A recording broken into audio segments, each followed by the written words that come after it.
하나님 말씀 요한복음 5장 24절 말씀입니다. 신약성경 150면 요한복음 5장 24절 말씀입니다. 요한복음 5장 24절. 자, 우리 찾으신 줄 알고 한 목소리로 시작. 내가 진실로 진실로 너희에게 이르노니 내 말을 듣고 또 나 보내신 이를 믿는 자는 영생을 얻었고 심판에 이르지 아니하나니 사망에서 생명으로 옮겼느니라. 아멘. 자, 우리 옆 사람과 함께 인사 나누겠습니다. 우리는 존귀한 하나님의 자녀들입니다. 우리는 존귀한 하나님의 백성들입니다. 정현정 시인의 방문객이라고 하는 시가 있어요. 사람이 온다는 것, 실은 어마어마한 일이다. 그는 그의 과거와 현재와 그리고 그의 미래와 함께 오기 때문이다. 한 사람의 일생이 오기 때문이다. 오늘은 여러분과 함께 좀 시를 좀 많이 나누려고 그래요. 참, 한 사람이 온다는 것, 이거 뭐냐? 단순히 그 사람이 우리에게 온다는 것이 아니라 그 사람의 과거 또 현재 모든 쌓아놓은 모든 것과 만난다는 것이에요. 그러니까 현재의 인격과 마음으로 만나고 또 과거에는 그가 경험했들과 만나고 또 미래의 가능성을 만나고 이런 이 우주적인 만남이 사람과의 만남이라는 것입니다. 또 이런 이야기 했잖아요. 한 사람이 죽는다는 것은 도서관 한 개가 불타는 것과 마찬가지다. 그런 말이 있잖아요. 그래서 이렇게 만남이라고 하는 것은 그 사람의 과거와 현재와 미래를 동시에 얻는 최고의 축복이라는 것입니다. 또 이 같은 시인의 이 섬이라고 하는 구절이 있어요. 이 섬은 어떤 내용이냐? 사람들 사이에 섬이 있다. 그 섬에 가고 싶다. 그러니까 사람은 외로이 뚝 떨어져 있는 섬과 같은 존재라는 것이에요. 그래서 내가 그 섬에 들어가서 그 사람 속에 들어가서 그 사람과 소통하고 그 사람과 만남을 갖고 싶다. 사람들은 다 섬처럼 뚝 떨어져서 외로이 고립되어 있는데 그 사람을 찾아가서 내가 만나고 소통하고 그들과 함께 살고 싶다라는 바람이 참이 아주 풍요적이고 비유적인 이야기인데, 이 섬, 아무것도 아닌 아주 간단한 문장 같은데 아주 그 안에 또 이 깊은 의미를 내포하고 있는 것을 우리가 볼 수가 있습니다. 이렇게 하나님이 우리를 찾아오셨다는 것, 얼마나 참 위대하고 감사한 일입니까? 하나님이 우리를 복 주실 때에 어떻게 복을 주십니까? 사람들과의 만남을 통하여 복을 주셔요. 사람들을 만나게 하시고 그 사람들을 통하여 복을 주십니다. 우리가 갑자기 하늘에서 금덩어리가 떨어진다. 그러면은 그거 받다가 금덩어리에 맞아 죽을 사람들 생길 것입니다. 근데 하나님은 우리에게 사람을 통하여, 구체적으로는 사람들과의 만남을 통하여 복을 주시기 때문에 이 사람과의 만남이 얼마나 귀한지 모릅니다. 논에는 물이 들어와야 돼요. 또 나무에도 물이 스며들어야 됩니다. 그래야 논에 벼가 자라고 나무도 자랄 수가 있는 것입니다. 이렇게 하나님은 우리 인생 가운데 사람과의 만남을 스며들게 하여 주셔서 친구가 친구의 얼굴을 빛나게 하는 것처럼, 칼이 쇠가 쇠를 연마하는 것처럼 사람이 사람을 연마한다고 말씀하여 주셨어요. 사람과의 만남, 때로는 나의 좋은 점이 더 발견되어서 발전되기도 하고, 때로는 나의 약점이 또 나타나서 약점을 좋은 점으로 바꿔가기도 하고, 그게 뭐냐? 바로 사람과의 만남을 통하여 이루어지는 하나님의 축복이라는 것입니다. 이 만남은 힘이 됩니다. 한 조각, 아무런 의미 없는 이 퍼즐에 한 조각만 있으면 의미가 없어요. 근데 이 조각조각들을 모아놓으면 전체적인 그림이 완성되는 것처럼 하나님은 이와 같이 만남을 통하여서 우리를 의미 있는 존재로 만들어 주시는 것입니다. 또 이 김춘수 시인의 꽃이라고 하는 시가 있어요. 내가 그의 이름을 불러주기 전에는 그는 다만 하나의 몸집에 지나지 않았다. 내가 그의 이름을 불러주었을 때 그는 나에게로 와서 꽃이 되었다. 이 꽃 한 송이도 내가 이름을 불러주었을 때 나에게 와서 꽃이 되었다는 것이에요. 그전에는 하나의 몸짓에 불과하였다는 것입니다. 과연 우리는 사람들을 어떻게 만나고 있습니까? 우리가 사람들을 만날 때에 정말 이 사람은 하나님이 나에게 보내주신 천사다, 하나님이 나에게 보내주신 하나님의 사자다, 이렇게 진심으로 만나면서 축복할 수 있어야 됩니다. 오늘 성탄주일 맞이해서 여러분과 함께 두 가지 말씀을 나누도록 하겠습니다. 첫째는 따라서 합시다. 예수님은 위대한 방문자이십니다. 할렐루야. 찬송가에 보면은 저 높고 높은 별을 넘어 이 땅에 오신 예수님, 그런 찬송가가 있어요. 예수님은 정말 저 높고 높은 저 우주의 하늘에 계신 분인데 그 별들을 지나서 이 땅에 찾아오셨다는 것이에요. 우리도 이 지구상의 방문자들입니다. 우리도 이 지구상에서 길어야 100년, 짧게는 수십 년 살다가 이 방문한 지구를 떠나서 우리의 영원한 본향으로 돌아가게 될 것이에요. 우리는 이 지구라는 별에 잠깐 머물다가 떠나게 될 것입니다. 웨이터의 법칙이라는 법칙이 있어요. 그건 뭐냐? 만일 누군가가 당신에게는 잘 대해주지만 웨이터에게는 거만하게 행동한다면 그는 좋은 사람이 아니다. 이게 웨이터의 법칙이에요. 내가 잘 아는 사람, 힘 있는 사람들에게는 잘 대해주지만 사회적 약자와 같은 서비스직에 종사하는 사람들, 식당 종업원들, 배달원들, 이런 사람들에게는 함부로 대한다? 이런 사람은 절대로 좋은 사람이 될 수 없다는 것이에요. 이런 사람과 동행하면은 좋지 않은 일이 일어나니까 절대로 동행하지 말라는 것입니다. 같이 사람 만나면은 식당에 가보세요. 식당의 종업원들에게 어떻게 대하느냐, 그것을 보면은 어느 정도는 알 수 있다는 것입니다. 그래서 우리는 사회적 약자들, 식당 종업원이라 할지라도 어느 누군가의 아버지고 어머니의, 배달원이라 할지라도 어느 누군가의 귀한 아들입니다. 그런 사람들을 소홀히 여긴다? 이것은 우리의 부모와 자녀들을 소홀히 여기는 것과 마찬가지라는 것입니다. 어느 날 아브라함에게 세 사람이 찾아옵니다. 아브라함은 이들이 누군지를 몰랐어요. 그렇지만 이들 아브라함이 이를 매우 정중하게 맞아들어가지고 대접하였습니다. 나중에 알고 보니까 이들이 하나님의 천사였어요. 히브리서 13장 1, 2절 우리가 현대인의 성경을 한번 읽어보겠습니다. 자, 시작. 여러분은 서로 형제처럼 다시 아직 이 마음들이 이렇게 돌아오지 않는 것 같아요. 자, 고개를 들어보시고 현대인의 성경으로, 쉬운 성경으로 우리 같이 한 목소리로 시작. 여러분은 서로 형제처럼 꾸준히 사랑하고 나그네를 대접하는 일을 잊지 마십시오. 어떤 사람들은 나그네를 대접하다가 자기도 모르는 사이에 천사를 대접하였습니다.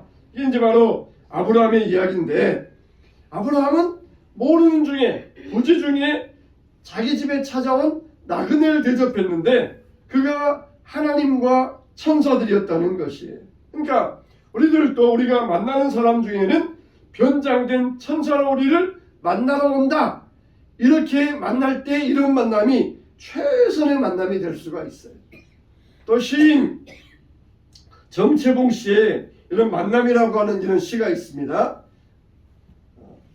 여기 보면은 5가지 만남이 나오는데 어떤 만남이 나오느냐? 가장 잘못된 만남은 생선과 같은 만남이다. 만날수록 비린내가 묻어오니까. 가장 조심해야 할 만남은 꽃송이 같은 만남이다. 피어 있을 때는 환호하다가 시들면 버리니까. 가장 비천한 만남은 건전지와 같은 만남이다. 힘이 있을 때는 간수하고 힘이 다 닳았을 때에는 던져버리니까. 가장 시간이 아까운 만남은 지우개 같은 만남이다. 금방의 만남이 순식간에 지워져 버리니까. 가장 아름다운 만남은 손수건과 같은 만남이다. 힘이 들 때는 닦아주고 슬플 때에는 눈물을 닦아주니까. 이렇게 5가지 만남을 이야기하고 있어요. 비린내 같은 만남, 반짝 피었다가 시들어버리는 꽃 같은 만남, 힘이 없으면 던져버리는 건전지 같은 만남, 순식간에 지워져 버리는 지우개 같은 만남, 이런 만남이 아니라 힘이 들면 닦아주고 슬플 때 눈물을 닦아주는 손수건 같은 만남, 이런 만남이 되어야 된다는 것이에요. 예수님은 바로 이런 만남을 위하여 이 지구별에 찾아오신 위대한 방문자이십니다. 만남에는 3종류의 만남이 있어요. 첫째는 좋은 사람과의 만남, 두 번째는 좋은 책과의 만남, 셋째는 진리이신 주님과의 만남이에요. 우리가 지금 이 모습으로 살 수 있는 것은 부모님과의 만남, 친구와의 만남, 스승과의 만남, 많은 사람들을 만났기 때문에 지금 여러분들이 이 모습으로 살 수가 있는 것이에요. 누군가 부모님을 통하여서든지 친구를 통하여서든지 누군가를 통하여서 예수님을 듣고 이 자리에 있다는, 그게 좋은 사람과의 만남이에요. 또 좋은 책과의 만남. 좋은 책과는, 이 책은 도끼라 그래요. 도끼, 나무를 팍 쪼개는 도끼 있잖아요. 이 좋은 책이 왜 도끼냐? 우리의 이성과 사상을 뚫고 우리에게 들어오기 때문에 좋은 책은 도끼라 그래요. 나쁜 책이 아니라 좋은 책과의 만남을 가져야 됩니다. 그래서 위대한 사람들은 다 좋은 책과의 만남이 있었어요. 그런데 아무리 좋은 사람 만나고 좋은 책을 만났어도 이런 만남에는 한계가 있습니다. 하나님은 우리를 영원을 사모하는 존재로 만들어 주셨어요. 그래서 죄 용서 문제, 죽음의 문제, 이것들은 아무리 좋은 사람 만나도, 좋은 책을 만나도 해결할 수가 없어요. 오직 진리 되시는 주님만을 만나야 됩니다. 진리 되시는 주님만을 만나야 돼요. 요즘 서점에 보면은 20대 읽어야 될 책, 30대 있어야 될, 요즘은 심지어 50대, 60대, 70대 읽어야 될 책. 이 말은 뭡니까? 평생 동안 공부해야 된다는 것이에요. 그러나 아무리 공부해도 우리는 영생의 문제, 죽음의 문제, 구원의 문제를 해결할 수 없습니다. 주님을 만나야 돼요. 그래서 오늘 말씀에 뭐라고 그랬습니까? 오늘 말씀 한번 읽어보겠습니다. 요한복음 5장 24절 말씀 읽어보겠습니다. 자, 시작. 내가 진실로 너희에게 이르노니 내 말 듣고 또 나 보내신 이를 믿는 자는 영생을 얻었고 심판에 이르지 아니하나니 사망에서 생명으로 옮겼느니라. 예. 사망에서 생명으로, 누가? 예수님을 믿는 자, 예수님을 만난 자, 영생을 얻었고 사망에서 생명으로 옮겼느니라. 누구 때문에? 이 지구별을 방문하신 위대한 방문자 되신 예수님 때문에 우리가 이와 같이 영생을 얻게 되었다는 것이에요. 예수님은 평범한 어부들, 또 그리고 세리, 또 그리고 상처와 장애인들, 이런 사람들을 만나 주셨어요. 이런 사람들은 어디에서나 만날 수 있는 평범한 사람들입니다. 막 어떤 사람이 막 자랑하더라고요. 식당에 갔는데 연예인을 만났다는 거예요. 연예인 한 명 만났다고 막 그냥 막 흥분해가지고 막 자랑을 해요. 예수님은 이런 사람들을 만나 주신 것이 아니라 우리가 어디 가면은 만날 수 있는 아주 평범한 사람들, 이런 사람들을 만나 주셨어요. 여러분들, 우리가 세상에서 특별한 사람들 얼마나 많이 있습니까? 정치인들이 있고, 또 그리고 연예인들이 있고, 또 재벌들이 있고, 이런 사람들은 우리가 만나기 어려워요. 예수님은 만나기 어려운 사람들을 만나신 게 아니라 아주 평범한 사람들, 우리 주변에 있는 아주 평범한 사람들을 만나 주시면서 그들과 함께 하셨던 것이, 이건 뭘 말씀해 주고 있습니까? 바로 예수님은 특별한 사람들을 만나기 위해서 이 지구별을 방문한 게 아니라 평범한 사람들을 만나시기 위하여서 이 지구에 찾아오셨다는 것이, 인간이 하나님을 만난다는 것은 과거와 현재와 미래를 만나주시는 일입니다. 우리의 과거가 예수님 만나서 우리의 죄가 용서되었어요.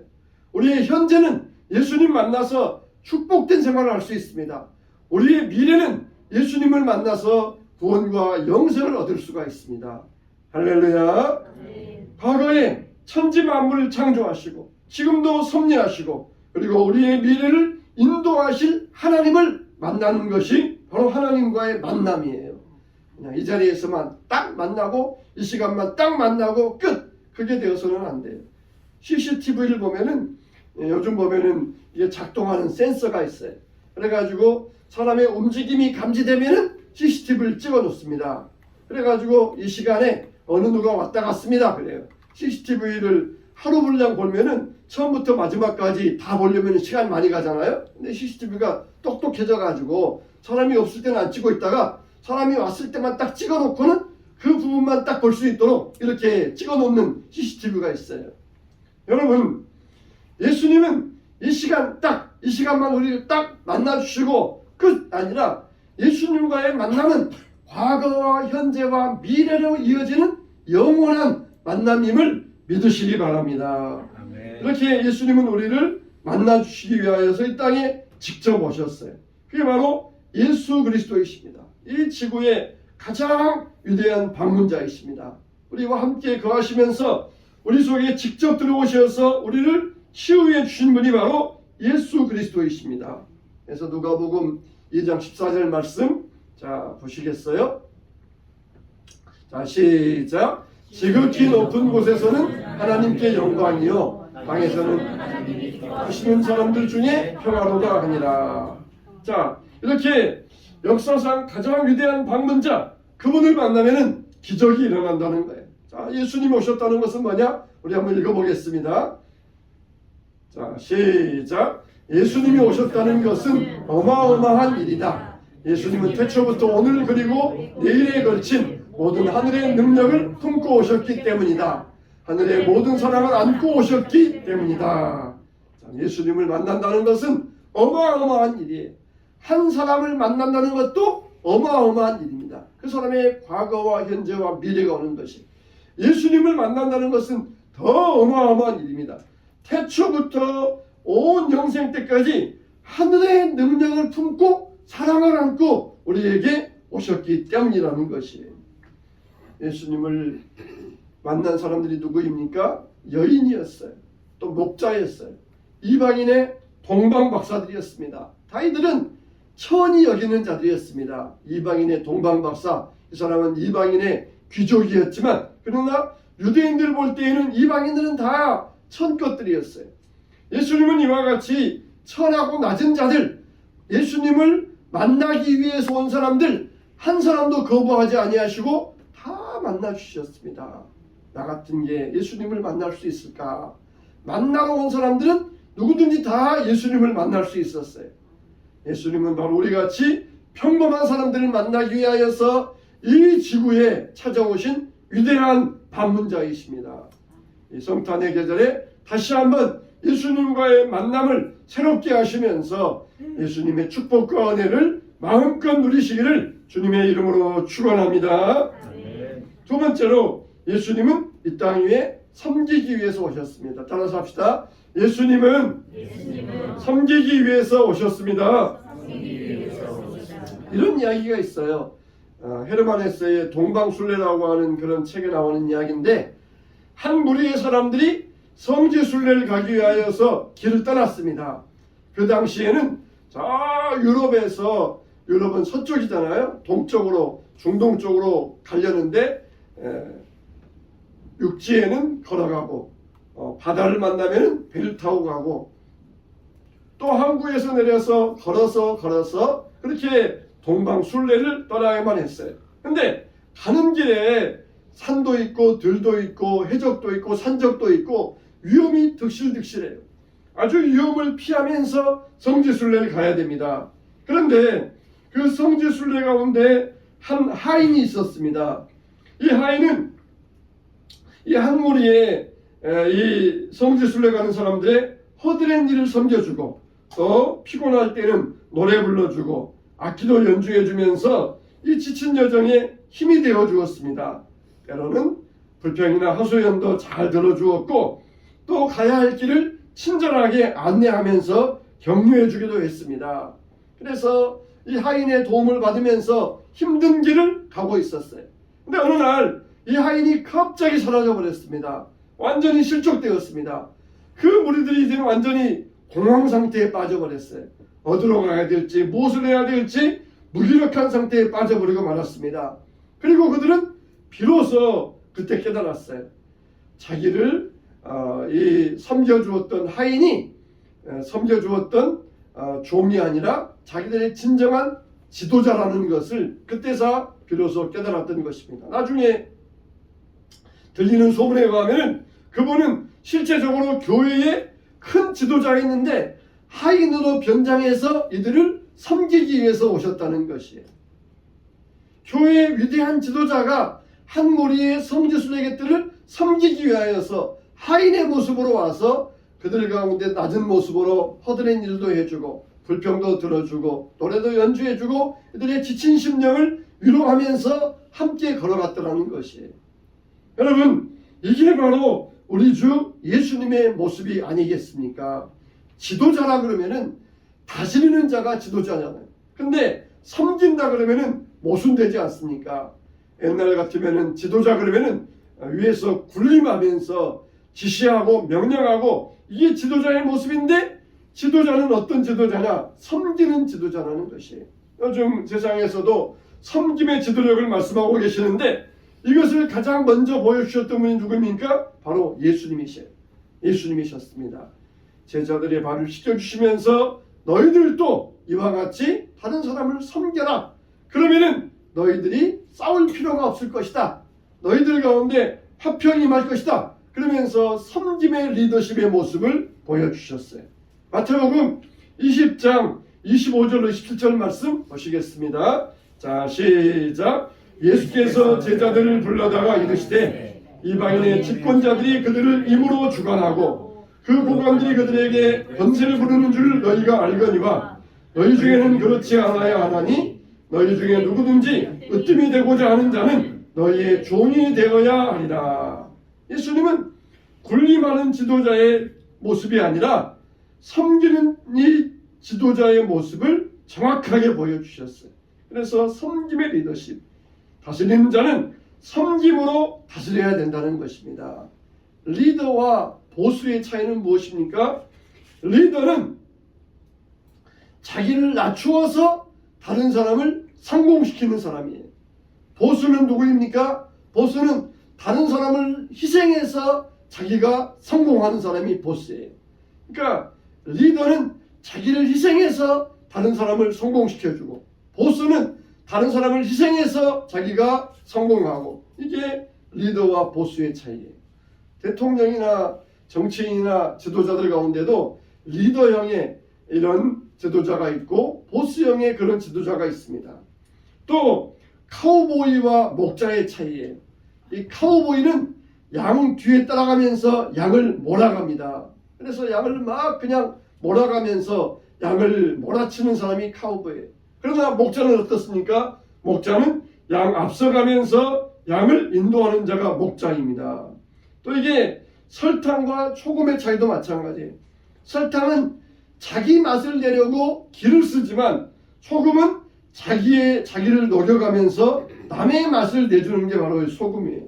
이것이 바로 들러리 신앙이에요. 들러리 신앙. 우리는 내가 들러리냐? 그러면서 들러리 서는 걸 싫어하잖아요. 내가 주인공 돼야 되고 내가 주빈 돼야 되고 내가 주객이 되어야지 내가 들러리로 왔냐? 그러면서 들러리 하는 걸 싫어해요. 그러나 섬김의 신앙은 바로 이 들러리입니다. 들러리는 이 신부를 돋보이게 하기 위하여서 서 있는 사람이 들러리예요. 이 들러리 신앙. 예수님은 이런 섬김의 신앙을 가지고 섬김의 지도력을 가지고 사람들을 섬겨주셨던 것입니다. 마태복음 20장 28절 말씀에도 뭐라고 했습니까? 자, 시작. 인자가 온 것은 섬김을 받으려 함이 아니라 도리어 섬기려 하고 자기 목숨을 많은 사람의 대속물로 주려 함이니라. 아멘. 예수님은 군림하기 위해서 오셨다는 것이 아니에요. 예수님의 권위를 어떤 권위라 하느냐? 수건의 권위라 그래요. 섬김의 왕으로 오셔서 수건을 허리에 차시고 제자들을 시켜주신 그 모습이야말로 진정한 왕의 모습이라는 것이. 정말 기독교 역사의 가치 가운데 하나는 뭐냐? 낮은 사람을 발견했어요. 기독교 역사는 여인을 발견했습니다. 여인을 발견했어요. 또 기독교 역사는 흑인을 발견하고 그리고 노예를 발견하고 장애인을 발견했어요. 여러분, 이런 모든 낮은 자, 약자의 역사가 어디에서 발견되어서 사회적으로 나왔습니까? 노예 해방, 또 장애인 운동, 다 이게 기독교 역사와 함께해요. 이게 기독교가 낮은 사람을 발견한 것, 이게 바로 예수님의 섬김의 지도력에서 나온 일입니다. 자기만 잘 되기를 원하는 것을 욕심이라 그러잖아요. 그러나 남이 잘 되기를 원하는 것을 뭐라 그럽니까? 사랑이라 그러잖아요. 부모님은 사랑을 가지고 자식 잘 되기 위하여서 자기를 희생합니다.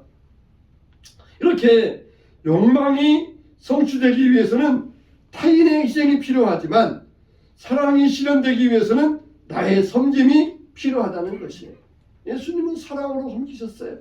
예수님이 영광 받으시기 위하여서 지도하시는 것이 아니라 오직 우리들이 잘 되기 위하여서, 우리들이 높아지기 위하여서 예수님은 섬김의 지도력을 가지고 우리를 섬겨주셨던 것입니다. 흔히 행복은 관계 속에 있다고 말을 합니다. 사람들이 나를 좋아하고 나도 사람들을 좋아하면은 내가 거기에 속한 소망으로 말미암아 행복이 있다 그래요. 이게 어떻게 가능하겠습니까? 섬김으로 가능해요. 섬김으로 가능해요. 테이블에 맨 상좌에 앉아가지고 나를 대접해봐라. 그렇게 모든 사람들이 앉아있다 그러면은 거기에는 싸움밖에 안 일어날 거예요. 그러나 서로 섬겨주면서 서로 섬기는 자리에 내려가면은 정말 거기에는 행복만이 넘치게 될 것입니다.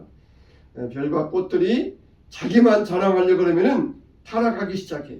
별은 비추어 줌으로써 그의 본분을 다하는 것이고 꽃은 웃어줌으로써 꽃의 본분을 다하는 것입니다. 하늘나라에서 누가 으뜸이냐? 종이 되어 섬기는 자가 으뜸이라고 했어요. 우리는 흔히 1등이 되려고 합니다. 그러나 우리는 이제 인류가 되어야 돼요. 인류. 남들보다 앞서가는 한 사람밖에 없는 1등이 아니라 인류가 되어야 됩니다. 여러분, 물건들 가운데, 상품들 가운데도 인류 제품은 어떤 제품입니까? 쓰기 좋은 제품이에요. 소비자 입장에서 쓰기 좋은 제품이 인류 제품입니다. 어떤 애 우리가 뭘 샀는데, 컵 하나를 샀는데 보기는 아주 좋은데 쓰기가 불편하다. 그러면은 이게 인류 제품이 될 수가 없어요. 지난 주일에 우리 성가대 회식하고 카페 가서 차를 마시는데 컵이 참 희한하더라고요. 컵에 눈이 튀어나와 가지고 이게 컵에 눈이 달려 있더라고요. 근데 보기는 희한한데 사용하기는 불편해. 손잡이도 작고 눈이 튀어나와 가지고 이게 나를 보고 있는 것처럼 아주 이상한 모습이었어요. 여러분, 인류 제품은 소비자가 사용하기에 좋은 제품이 인류 제품이에요. 인류 신앙, 인류 성도는 누구입니까? 하나님이 쓰시기에 좋은 사람, 그게 바로 인류 성도예요. 1등 되는 사람은 한 사람밖에 없어요. 다 1등 되기보다는 우리는 누구나 다 인류는 될 수 있어요. 인류. 하나님이 쓰시기에 좋은 사람, 남이 우리를 바라볼 때에 섬김의 사람으로 그렇게 쓰임받는 사람, 그게 바로 인류의 사람이에요. 인류의 사람. 여러분, 이와 같이 우리는 인류가 되어야 됩니다. 그래서 꽃처럼 웃어주어야 되고 별처럼 비춰줘야 돼요. 사도행전 20장 35절에 뭐라고 그랬습니까? 자, 시작. 또 주 예수께서 친히 말씀하신 바 주는 것이 받는 것보다 복이 있다 하심을 기억하여야 할지니라. 주면은 손해잖아요. 근데 예수님은 완전히 발상에 전환하셨어요. 주는 게 복되다. 줘야 너희에게 이익이다. 내 거 줘버리면 난 손해되고 내 거 없어지는데 왜 줘야 복이 됩니까?